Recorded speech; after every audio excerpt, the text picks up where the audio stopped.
ಜೈ ಶ್ರೀರಾಮ್ ರೀ ಎಲ್ಲರಿಗೂ. ಮುಂಜಾನೆ ಜಲ್ದಿ ಎದ್ದು ತಂಪೊತ್ತನಾಗ ವಾಕಿಂಗ್ ಬಂದಿದ್ದು ನೋಡ್ರಿ.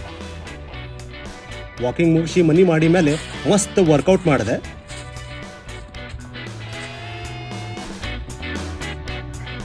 ವರ್ಕೌಟ್ ಮುಗಿಸಿ ಒಂದು ಆನ್ಲೈನ್ ಮೀಟಿಂಗ್ ಇತ್ರಿ. ಮೀಟಿಂಗ್ ಮುಗಿಸಿ ಫ್ರೆಶ್ ಆಗಿ ಝಳಕ ಮಾಡಿ ಹನುಮಾನ್ ಚಾಲೀಸ ಓದಿದೆ. ಆಮೇಲೆ 1 ತಾಸು ಮೆಡಿಟೇಷನ್ ಮಾಡಿ ಮಧ್ಯಾಹ್ನದ ಊಟ ಮಾಡಿದೆ. ಸಂಜೆ ಆತು MMA ಕ್ಲಾಸಿಗೆ ಬಂದಿದ್ದು ನೋಡ್ರಿ. ಕ್ಲಾಸ್ ಮುಗಿಸಿ ಪ್ರೋಟೀನ್ ಕುಡಿದು ಮನೆಗೆ ಬಂದು ಫ್ರೆಶ್ ಆಗಿ ಊಟ ಮಾಡಿದೆ. ಊಟ ಮುಗಿಸಿ ನಾ ಕುಂತೆ ಭಗವದ್ಗೀತೆ ಓದಾಕ. ಇಲ್ಲಿ ಕೃಷ್ಣ ಪರಮಾತ್ಮ ಹೇಳ್ತಾರ, ಮನಸ್ಸು ತನ್ನ ಚಂಚಲವಾದ ಮತ್ತು ಅಸ್ಥಿರವಾದ ಸ್ವಭಾವದ ದೆಸೆಯಿಂದ ಎಲ್ಲೆಲ್ಲೇ ಅಲೆದಾಡಲಿ, ಮನುಷ್ಯನು ಅದನ್ನು ಹಿಂದಕ್ಕೆ ಸೆಳೆದು ಆತ್ಮದ ನಿಯಂತ್ರಣಕ್ಕೆ ಒಳಪಡಿಸಬೇಕು. ಕೃಷ್ಣ ಪರಮಾತ್ಮ ಕೈ ಮುಗಿದು ಇವತ್ತಿನ ನೀರಿನ ಟಾಸ್ಕ್ ಮುಗಿಸಿ ನಾ ಕುಂತೆ ಇವತ್ತಿನ 2ನೇ ಮೆಡಿಟೇಷನ್ ಮಾಡಾಕ. ಇಲ್ಲಿಗೆ ಡೇ 25 ಮುಗಿತ್ರಿ. ಎಲ್ಲರಿಗೂ ಶುಭರಾತ್ರಿ.